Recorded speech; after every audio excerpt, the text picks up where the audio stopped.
మా PPT share అయింది అందరికి.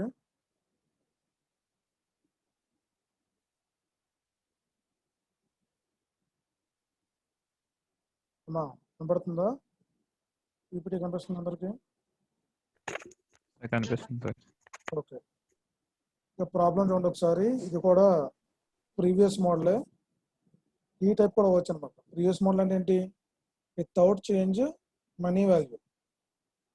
ఓకే, గ్రాడ్యువల్ ఫెయిల్యూరే వితౌట్ చేంజ్ మనీ వాల్యూ అంటే ఫస్ట్ది అనమాట. ఫస్ట్ కేసులో అదే ప్రాబ్లం. ఇది కూడా చూడండి, వాడు ఏమన్నాడు ఒకసారి చదవన్నామా. You bought and unsealed machine. అక్కడ హ్యావింగ్ నో రీసేల్ వాల్యూ నేను రాశాను. అన్సేల్ అంటే ఏంటి? అన్సేల్ అంటే ఏంటమ్మా చెప్పాలి మీరు. అది నో రీసేల్ వాల్యూ నేను రాశాను మీకు అర్థం అవడం కోసం. వాడు డైరెక్ట్ అలాగే ఓడు. సో అన్సేల్డ్ అంటే ఏంటి అసలు?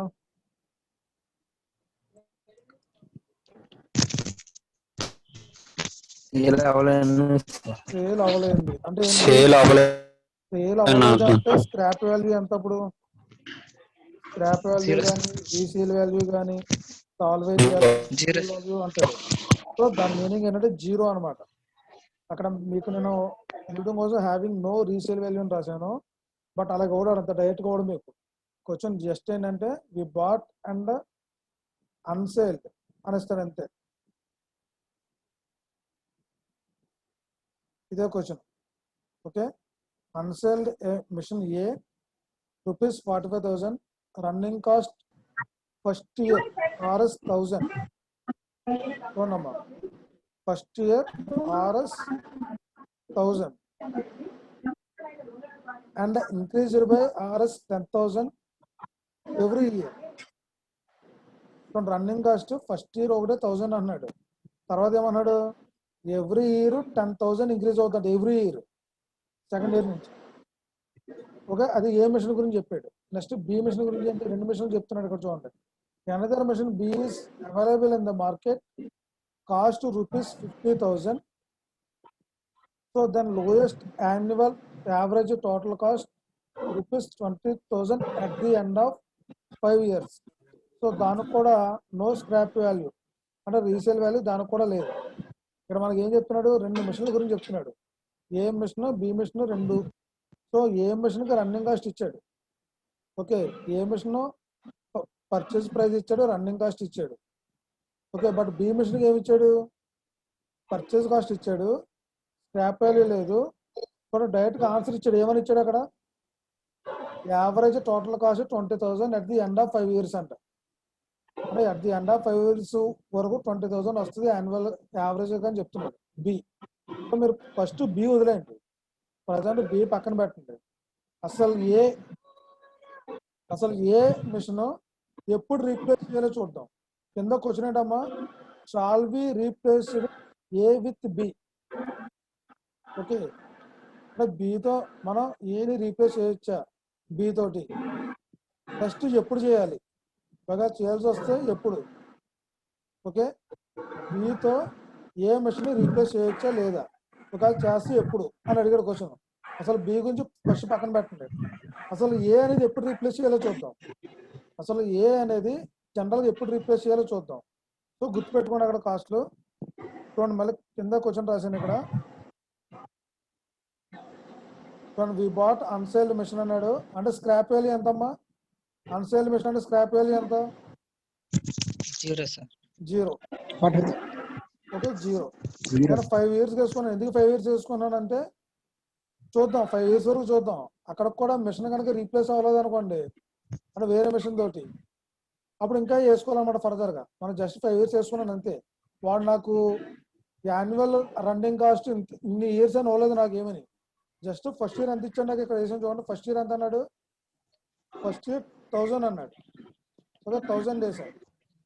ఫర్దర్ ఏం చెప్పాడు? And increased by 10,000 every year. Every year 10,000 అంట. అంటే ఎవ్రీ ఇయర్ 10,000 కలుపుకోవాలి దానికి వచ్చిన దానికి. అంటే 10,000 11,000 దానికి ఇంకో 10,000 కలిపితే ఎంత? 21. ఎవ్రీ ఇయర్ 10,000 కలపాలన్నమాట ప్రీవియస్ దానికి. వాడు చెప్పింది అది మనకి. ఎవ్రీ ఇయర్ పెరిగిపోయింది మనకి 41,000. ఓకే,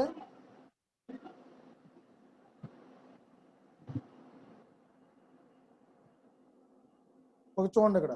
నెక్స్ట్ రీసేల్ వాల్యూ మనకి అలాగే 0 అన్నాడు. డిప్రిసియేషన్ కాస్ట్ ఎంత అమ్మా? డిప్రిసియేషన్ కాస్ట్ అని చెప్పండి. డిప్రిసియేషన్ కాస్ట్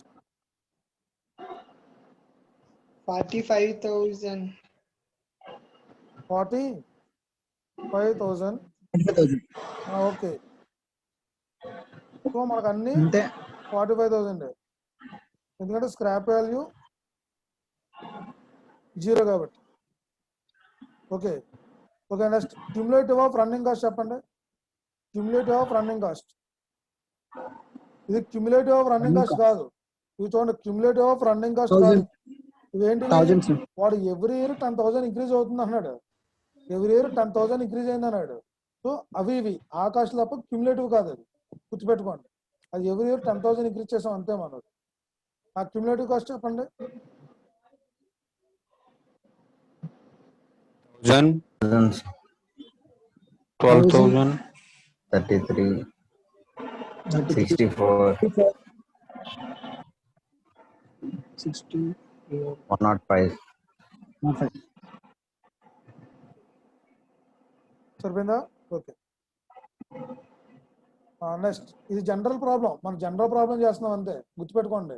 నేను చేసిన ప్రాబ్లం ఏకి చేస్తున్నాం, అసలు ఎప్పుడు రీప్లేస్ చేయాలి అనేది. ఆ C+C అనేది డిప్రిసియేషన్ కాస్ట్ ప్లస్ ఇప్పుడు వేసుకున్న క్యుములేటివ్ కాస్ట్లు ఎంత వచ్చింది? 46,000. Next 57,000. 7,000, 1,09,000. 78. 1,09,000. 78. Sorry Sir, 78. Okay, 76. 76 or 78? 78, sir. Okay, 64, 31, 1,09,000. 9,000. Yes, sir, 9. Okay, 1,50,000. 150. సరిపోయిందా? Okay, Yes, sir. చెప్పండి ఫైనల్ గా యావరేజ్ యాన్యువల్ కాస్ట్ అంటే ఇప్పుడు వచ్చిన total cost by year. A year అయితే ఆ ఇయర్ వేసుకోవటం.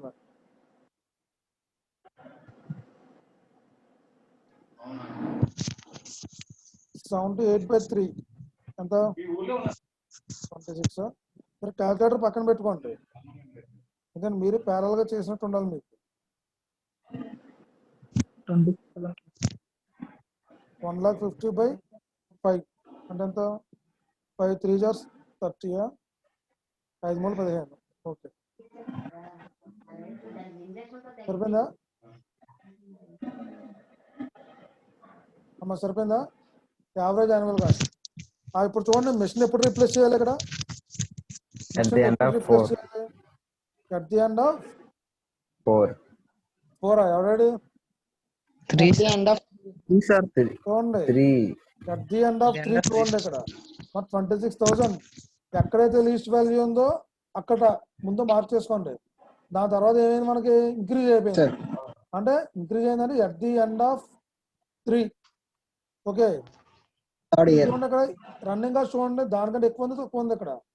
నెక్స్ట్ ఇయర్ లో చూసుకోవాలి. నెక్స్ట్ ఇయర్ లో ఎక్కువే ఉంది అంటే ఏం చేయాలి? రీసేల్ పాలసీ కూడా కరెక్ట్ గానే ఉంది అంటే కంపల్సరీగా at the end of 3rd year లో మనం రీప్లేస్ చేయాలి. ఇది మిషన్. ఓకే, బాగానే ఉంది. ఇది జనరల్ ప్రాబ్లం, ఇది మనం చేసింది. ఓకే, గుర్తుపెట్టుకోండి జనరల్ ప్రాబ్లం అంటే ప్రొసీజర్ ఇది. ఎట్ ది ఎండ్ ఆఫ్ 3 అని మనకు తెలిసింది అక్కడ. ఇది ఈ మిషనే కనుక యూజ్ చేస్తే, ఈ మిషన్ ఏ కనుక యూజ్ చేస్తే. బట్ నాకు ఏమన్నాడు? Another machine B is available in the market available గా 50,000 ఉంది.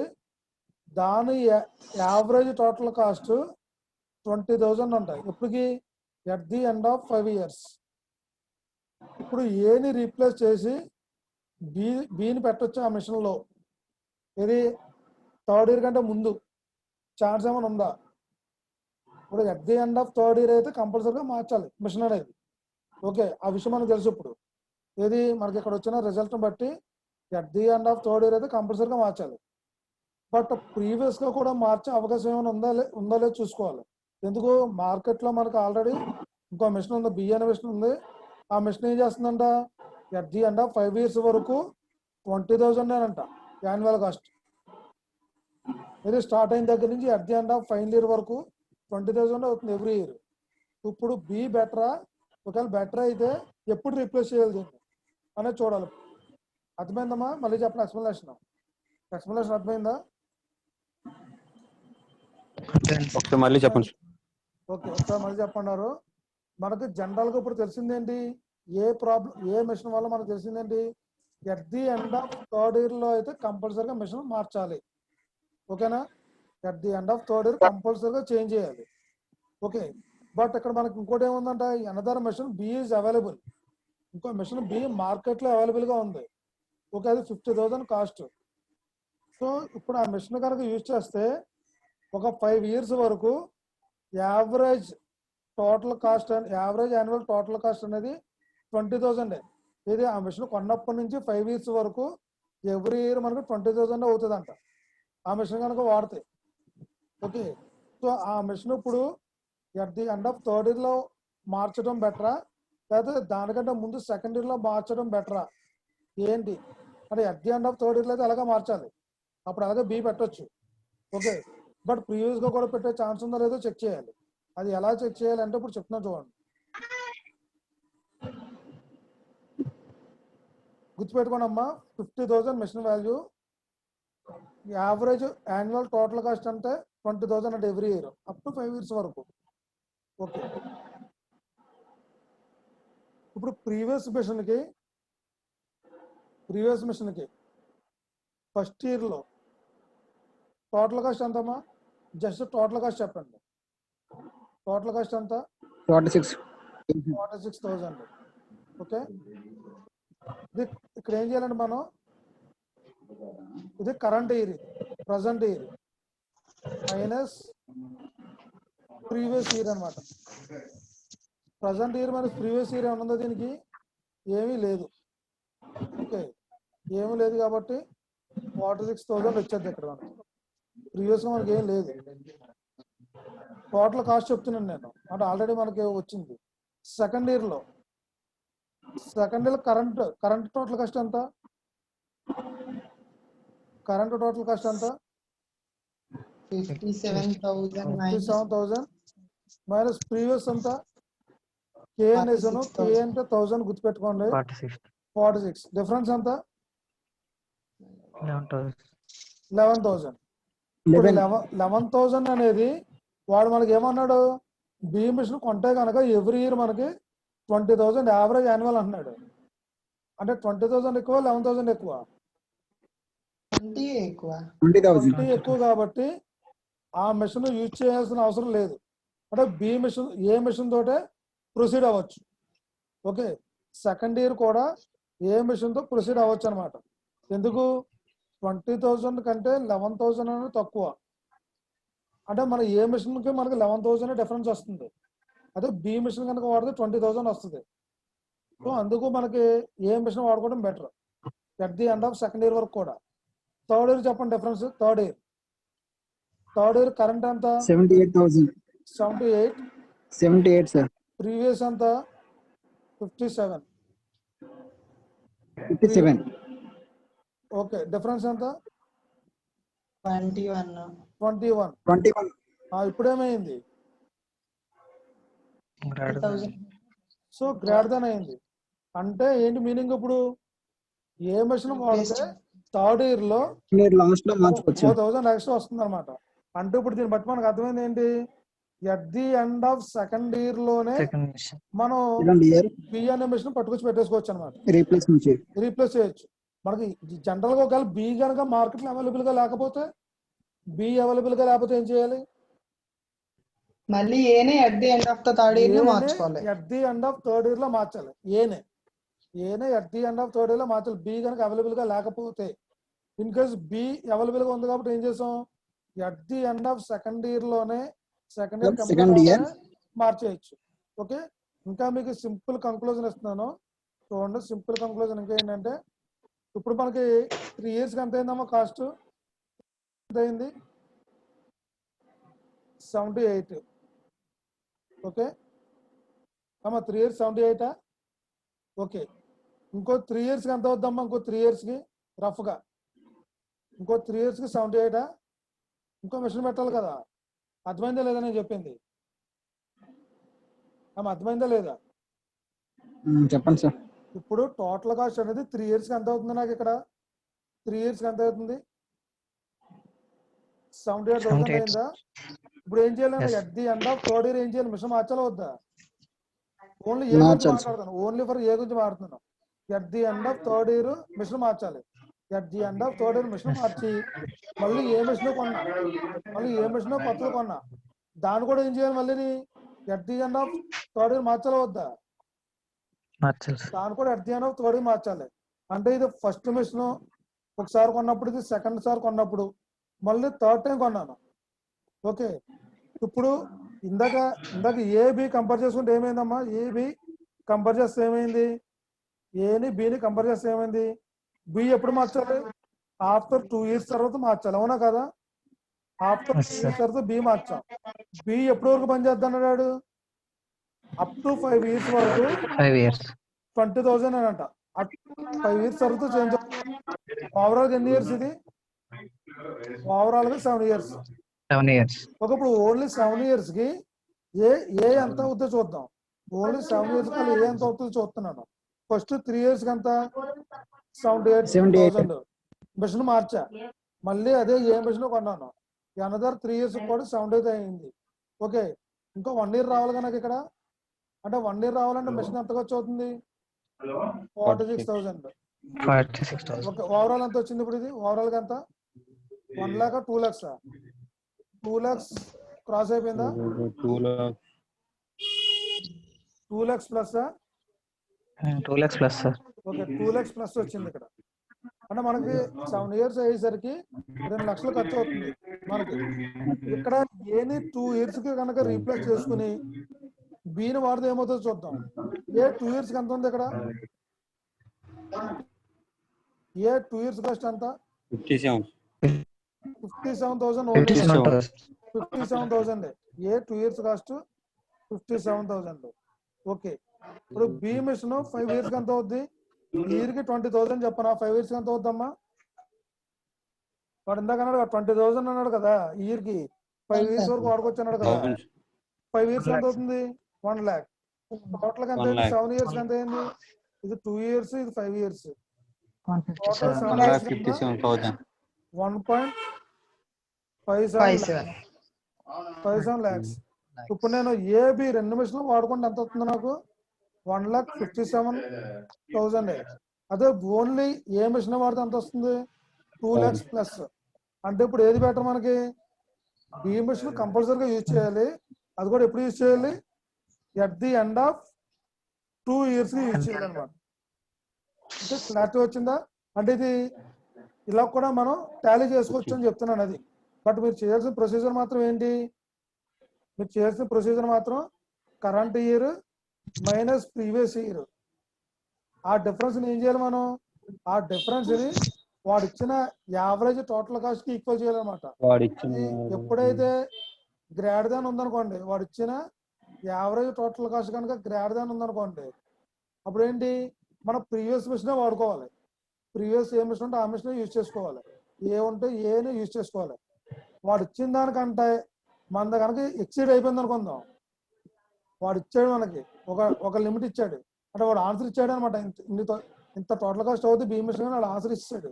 దానికి కనుక ఏ ఎక్సీడ్ అయిపోయింది అనుకోండి, అది ఎప్పుడైతే ఎక్సీడ్ అవుతుందో దాని బిఫోర్ నుంచి మనం ఏం చేయాలి? ఏని రీప్లేస్ చేసి బిని యూజ్ చేసుకోవాలి. రీప్లేస్ చేసి బిని యూజ్ చేసుకోవాలి. ఓకే, మీరు ఆల్రెడీ ఇక్కడ వరకు చేసినందుకే మీకు ఒక హాఫ్ మార్కులు పడిపోతాయి. కంగారు పడొద్దు.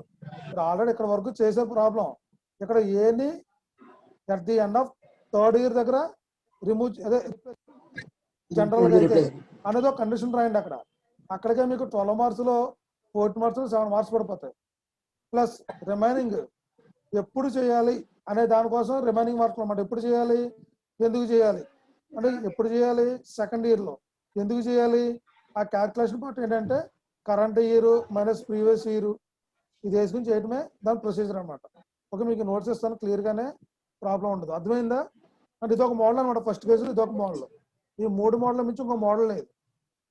క్లియరా అమ్మా? క్లియరా? ఇంకా డౌట్ ఉందా? క్లియర్. ఓకే ఓకే, ఇంకా నేను నెక్స్ట్ మోడల్కి వెళ్తున్నాను. నెక్స్ట్ మోడల్ ఏంటి? మీకు 4 మోడల్స్ అని చెప్పా ప్రాబ్లమ్స్లో. నేను నోట్స్ లేదని చెప్పి మీరు గుర్తుపెట్టుకోకుండా ఉండకూడదు. అలాగా గుర్తుపెట్టుకోవాలి. రీప్లేస్మెంట్ ఆఫ్ ఐటమ్స్ చూడండి ఇక్కడ. Fair completely and suddenly. కాదు, తప్పు. అదేంటది? కంప్లీట్ సెకండ్ మోడల్కి వెళ్ళిపోతున్నావు నువ్వు. ఇక్కడ ఫస్ట్ మోడల్ ఉండే ఇంకో 2 ఉన్నాయని చెప్పాను మీకు. ఏంటి ఫస్ట్ మోడల్? ఏంటి? Without change in gradually failure లో without change in money value చెప్పాను ఇప్పుడు దాకా. Without change in money value అయింది. అందులో ఏంటంటే మీకు different types. Money value. Okay, మీకు డిఫరెంట్ టైప్స్ కూడా ఏం లేదు. ఇప్పుడు చెప్పింది డిఫరెంట్ టైప్. నిన్న చెప్పింది ఏంటి? స్క్రాప్ వాల్యూ కాన్స్టెంట్ గా ఉంటే ఎలా చేయాలి, స్క్రాప్ వాల్యూ వేరీ చేస్తే ఏం చేయాలి. ఏదైనా ఒకటి మనకి ఏం చేయాలి? డిప్రిసియేషన్ కాస్ట్ దగ్గర మనకి purchase cost minus resale value minus చేస్తాం. నెక్స్ట్ అలాగే పర్చేజ్ కాస్ట్ ఇన్స్టాల్మెంట్ కనుక డిఫరెంట్ గా ఏం చేయాలి, అది కూడా చేసాం మనం. అంటే ఫస్ట్ కేసులోనే మూడు మోడల్స్ చేసాం. ఆ 3 మోడల్ దాటి ఎక్కడికి వెళ్ళాడు. ఇంకా అయ్యా నేర్చుకోండి మీరు. నేను ఇచ్చిన నోట్స్ చూసుకోండి, అసైన్మెంట్ చేయండి, అంతకుమించి ఎక్కడికి వెళ్ళాడు. ఓకే, ఇది సెకండ్ మోడల్ ఏంటి? ఇప్పుడు ఫస్ట్ కేసులోనే సెకండ్ మోడల్ ఏంటి? With change in money value. Okay, మనకు డిస్కనెక్ట్ అయినా వెనక్కి కనెక్ట్ అవ్వండమ్మా. ఈ రోజు ఇది అయిపోవాలి. ఇది మళ్ళీ మీరు, నేను అప్పుడు అటెండెన్స్ తీసుకుంటాను. 44 మెంబర్స్ వచ్చారు, మళ్ళీ 44 మెంబర్స్ రావాలి. అంటే ఈ మోడల్ అయిపోద్ది, సెకండ్ మోడల్ అయిపోద్ది మనకి. ఓకే, ఈజీగా ఉంటుంది. బట్ ఇక్కడ కొంచెం బుర్ర పెట్టాలి మీరు. అంటే అర్థం చేసుకోవడం ట్రై చేయండి. మీకు అర్థం అయ్యేంత వరకు నేను చెప్తూనే ఉంటాను అది. ఎందుకంటే ఇందులో ఉన్నది ఒకటే మోడల్ చెప్తున్నాను, ఒకటే మోడల్. ఇందాకలాగా అన్ని కేసులు కూడా ఉండవు, ఒకటే కేసు. ఓకే, ఇందులోనే మీకు వాల్యూస్ మార్చిస్తాడు. అందుకే కంపల్సరీగా నేర్చుకోండి. బట్ కొంచెం బుర్ర పెట్టాలి అంతే. With change in money value అన్నాడు. ఓకే, అంటే ఏంటి? టైం ఎలాగో చేంజ్ అవుతుంది, అవునా కదా? టైం ఎలాగో చేంజ్ అవుతుందో లేదా మనకి? టైం ఎలాగో చేంజ్ అవుద్ది. బట్ టైంతో పాటు మనకి ఇక్కడ మనీ వాల్యూ కూడా చేంజ్ అన్నాడు. అంటే ఏంటి చూడండి, ఇప్పుడు మీకు ఎగ్జాంపుల్ గా చెప్తున్నాను చూడండి. ఇక్కడ అర్థం చేసుకోవడం ట్రై చేయండి. అర్థం కాదు మళ్ళీ చెప్తాను, మీకు ప్రాబ్లం లేదు. చూడండి, ముందు చదువుతాను ఇంగ్లీష్ లో, తర్వాత మీకు ట్రాన్స్లేట్ చేస్తాను తెలుగులో అర్థం కాబట్టి. ఇన్ వన్ వే, ఒక వేలో ఆలోచిస్తే spending ₹1000 today would be equivalent to, screen కనబడుతుంది కదమ్మా? స్లైడ్ చేంజ్ అయింది కదా? స్లైడ్ చేంజ్ అయిందా లేదా? ఓకే, మనీ వాల్యూ అని కనబడుతుంది కదా?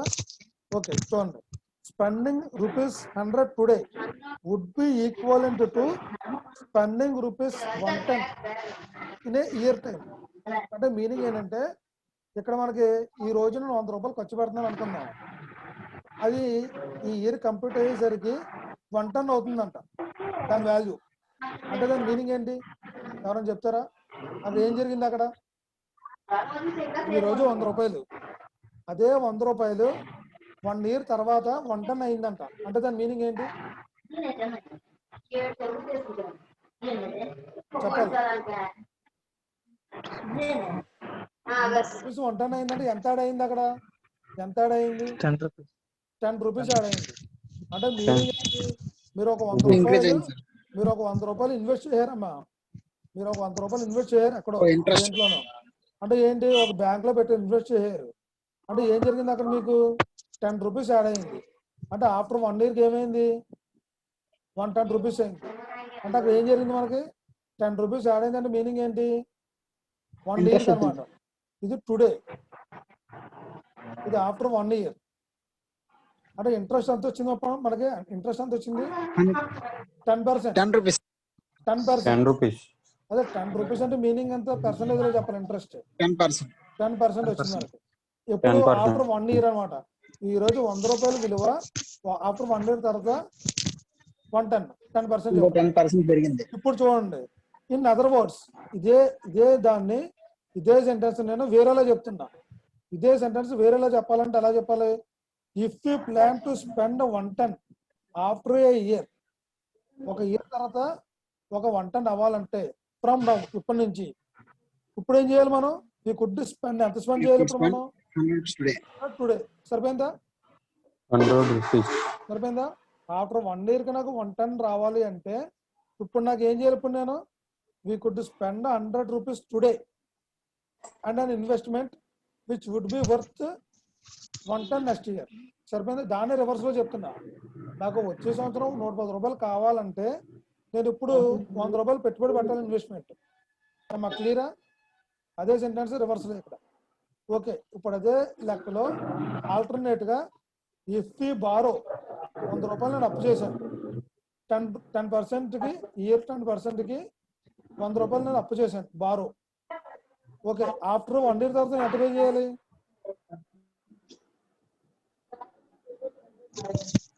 110. సరిపోయిందా లేదా? నేను 100 రూపాయలు అప్పు చేశాను ఈ రోజు 10% కి. Yes, sir. ఇప్పుడు 1 year తర్వాత నేను ఎంత పే చేయాలి అడిగి? 10% అప్పు చేశాను కాబట్టి పెర్ ఇయర్ గురించి 110. 110. సరిపోయింది కదా? అంటే దీన్నే అటు ఇటు మార్చి చెప్తున్నాను మీకు. సో ఇప్పుడు వాడు ఎలాగిస్తాడంటే మనకి క్వశ్చన్లోనూ 10% 90% ఇలాగే కనపడుతుంది. మీకు పర్సంటేజ్ కనపడింది అంటే దాని మీనింగ్ ఏంటి? అది మనీ వాల్యూ ప్రాబ్లం అని మీకు మీనింగ్. ఫస్ట్ బ్లైండ్ గా గుర్తుపెట్టుకోండి, బండ గుర్తుపెట్టుకోండి. మనకి పర్సంటేజ్ కనుక ఏదైనా ఇచ్చాడు అంటే అది ఫస్ట్ కేసులోనే సెకండ్ మోడల్ అని, అంటే మనీ వాల్యూ సంబంధించిన ప్రాబ్లం అని. వాడు ఎలాగిస్తాడు? 10% ఇంట్రెస్ట్ రేట్ అనొచ్చు. ఓకే, 10% ఇంట్రెస్ట్ రేట్ అనొచ్చు, లేదా ఇఫ్ 10% డిస్కౌంట్ రేట్ అనొచ్చు. ఎలాగని అడగొచ్చు. ఇప్పుడు 10% ఇంట్రెస్ట్ రేట్ అంటే ఏంటమ్మా? 100 రూపాయలకి 110 ఉందాన్ని 10% ఇంట్రెస్ట్ రేట్ అనమాట. వాడు ఏమంటాడు? ఇప్పుడు 110 ఇస్తాడు మన క్వశ్చన్లో, 110 ఇస్తాడు. క్వశ్చన్లో 110 ఇచ్చి 10% ఇంట్రెస్ట్ రేట్ ఇచ్చాను అని చెప్తాడు. ఇది రన్నింగ్ కాస్ట్. ఇది రన్నింగ్ కాస్ట్ అని అవుతుంది మీకు. 10% 110 రన్నింగ్ కాస్ట్, ఇప్పుడు 10% అంటాడు అది ఇంట్రెస్ట్. అంటే అసలు కాస్ట్ ఎంత అయినట్టమ్మా? అసలు కాస్ట్ ఎంత అసలు స్టార్టింగ్? ఇది ఇయర్ ఆఫ్ ఎండింగ్ చెప్తున్నాడు. మనం ప్రతి ఇయర్ రన్నింగ్ కాస్ట్ ఎలా చెప్పాను ఇప్పుడు దాకా? బాగా క్లారిటీగా వినండి. ఇప్పుడు వరకు running cost at the end of year కి చెప్పుకునే వాళ్ళం. ఇప్పుడు at the end of year కి 110 అంటాడు, 10% ఇంట్రెస్ట్ రేట్ అంటాడు. అంటే ఇప్పుడు అసలు రేట్ ఎంత? అసలు రేట్ ఎంత అంటే ఆ రోజున పెట్టిన పెట్టుబడి ఎంత అసలు? 100, sir. 100 అనమాట. Reverse engineering. 100 rupees. 100 రూపీస్ నువ్వు పెట్టుబడి పెట్టు ఆ రోజు నువ్వు. బట్ 1 year అయ్యేసరికి అది ఏమైందంటే టైంతో పాటు మనీ వాల్యూ కూడా 10% చేంజ్ అవడం వల్ల 10% పెరిగిపోద్ది అనమాట. అది ఆ పెరిగిపోయింది అది ఇస్తాడు. At the end of earning values అది ఇస్తాడు. బట్ మనం ఏం చేయాలి దాన్ని? అంటే ఆ 10% వాల్యూ అది ఇచ్చాడు, మనం ఏం చేయాలి దాన్ని? రెడ్యూస్ చేయాలన్నమాట. రెడ్యూస్ చేయాలి అంటే ఏంటి? డిస్కౌంట్ చేయాలి. సో 110 లో నుంచి నువ్వు 10% డిస్కౌంట్ చేయి. అంటే ఎంత వస్తుంది అప్పుడు నీకు? ఇప్పుడు 100 రూపాయలకి 10% ఇంట్రెస్ట్ అంటే 110. ఆ 110కి 10% ఎంత వస్తుంది? 100 వస్తుంది. అది ఎలా వస్తుందో కూడా చూపిస్తాను ఇప్పుడు మీకు. ఓకే, వాడు ఇచ్చేది మీకు 2 రకాలుగా ఇస్తాడు. 10% అనే ప్రాబ్లం కనుక వచ్చిందంటే మీరు బ్లైండ్ గా ఒకటే ఫాలో అవ్వండి అంతే. నేను చెప్పింది ఫాలో అవ్వండి. మళ్ళీ అది ఇంట్రెస్ట్ ఇచ్చాడు ఇక్కడ, లేదా డిస్కౌంట్ ఇచ్చాడు. ఇదేంటి సార్ డిస్కౌంట్ చెప్పలేదు ఇంట్రెస్ట్ చెప్పారు, లేదా ఇంట్రెస్ట్ చెప్పారు డిస్కౌంట్ చెప్పలేదు, ఇలా అనుకోవద్దు. వాడు ఏమిస్తాడంటే 110 ఇచ్చిన తర్వాత 10% ఇంట్రెస్ట్ రేట్ ఇచ్చాను అని చెప్పాను అనమాట. ఓకే, మనం దాన్ని ఏం చేయాలి? డిస్కౌంట్ లోకి మార్చుకోవాలి. అంటే మీనింగ్ ఏంటి? అసలు రేటుకి మనం మార్చుకుని చేయాలి. లేదా ఇఫ్ ఈ డిస్కౌంట్ 10% అంటాడు. అంటే ఏంటి మీనింగ్? ఇఫ్ ఈ డిస్కౌంట్ 10% అంటే మీనింగ్ ఏంటమ్మా చెప్పాలి. నేను క్వశ్చన్ చాలా క్లియర్ గా చెప్పా. ఇఫ్ వి డిస్కౌంట్ 10% అంటే ఏంటి? అర్థం కాలేదా?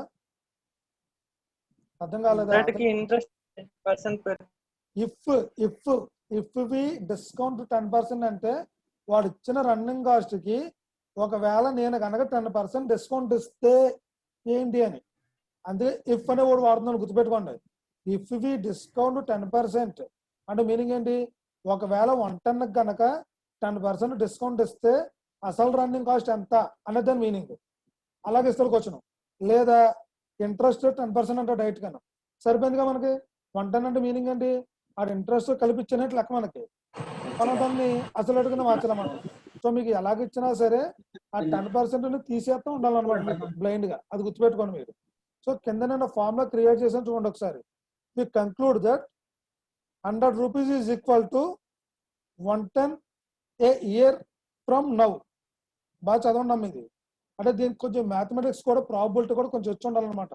అది ఇఫ్ కంక్లూడ్ దట్ మనం ఒక 100 రూపాయలు కనుక 110 రూపీస్కి ఈక్వల్ చేస్తున్నాను ఇది ఇయర్కి. కాన్సిక్వెంట్లీ 1 రూపాయి from A year now is equal to 1 plus 0.1 whole power -1. అంటే మీకు సరిపోయిందా? మీకు సింపుల్గా చెప్తున్నాను చూడండి, ఇంకా కావాలంటే. ఇప్పుడు 110 రూపీస్ అమ్మా, ఇది ఇంట్రెస్ట్తో కలుపుకుని 110 రూపీస్ నాకు. ఓకే, బట్ ఈ రోజు నాకు ఖర్చు పెట్టింది ఎంత? 100 రూపాయలే. అది రావాలంటే ఫార్ములా ఏంటి? 1 ప్లస్ పర్సంటేజ్. పర్సంటేజ్ ఎంత? ఆడు ఎంత అన్నాడు? Discount rate, discount rate percentage కానీ ఎంత అన్నాడు?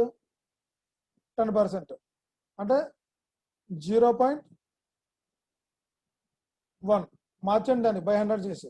ఇప్పుడు ఎంత అయిందా మీది? 110 బై ఎంత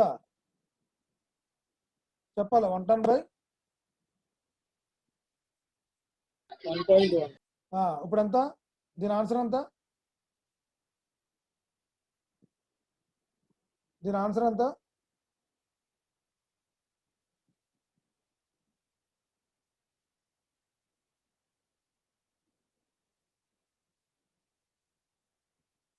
అమ్మా ఎవరు చెప్పట్లేదు. 100 సార్. 100 సార్. సరిపోయిందా? నాకు వచ్చింది ఆన్సర్ 100. అంటే ఆడు 110 ఇచ్చాడు నాకు. 110 నాకు ఈ రన్నింగ్ ఇచ్చాడు. ఒక 10% అన్నాడు దాన్ని. ఒక 10% అన్నాడు. అంటే దాని డిస్కౌంట్ ఎలా మార్చాలి దాన్ని? అంటే ఆ 10% డిస్కౌంట్ తీసేయాలి మనం. ఇప్పుడు దాన్ని ఎలా తీయాలి? వాడు ఇచ్చిన కాస్ట్ బై ఇది ఫార్ములా అనమాట. 1 ప్లస్ ఇచ్చిన పర్సంటేజ్. వాడు 10% ఇచ్చాడు, 0.1 వేసా. అదే 9% ఇస్తే ఎంత వేయాలి? అక్కడ 9% వస్తే ఎంత వేయాలి?